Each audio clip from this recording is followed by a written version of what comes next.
Assalamualaikum warahmatullahi wabarakatuh, teman-teman. Kita sekarang berada di sebuah air terjun Simpang Kiri, Subulu Salam ya, daerah Subulu Salam. Nah, seperti inilah air terjun yang ada di daerah Subulu Salam. Ya, sebenarnya sudah layak untuk dibuat tempat wisata ya, berhubung mungkin agak pendalaman dan ya suasana seperti ini ya, mungkin sampai saat ini masih terbengkalai seperti ini, teman-teman. Nah, sama-sama kita melihat ya keindahan alam yang ada di daerah Subulu Salam ini, teman-teman ya.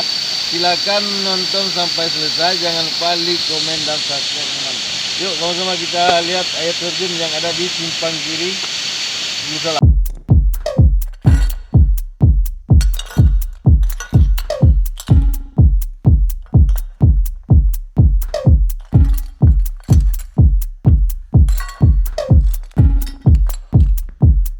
Samurai sword on my back.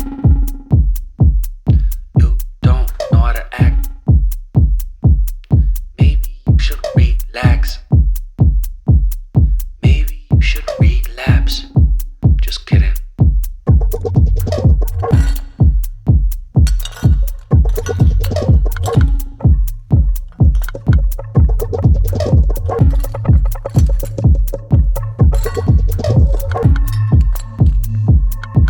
Stop, stop, stop, stop, stop, stop. Stop, stop, stop, stop, stop, stop. Stop, stop, stop, stop, stop. Stop, stop, stop, stop, stop, stop. Stop, stop, stop, stop, stop, stop, stop, stop. Stop, stop, stop, stop, stop.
Stop.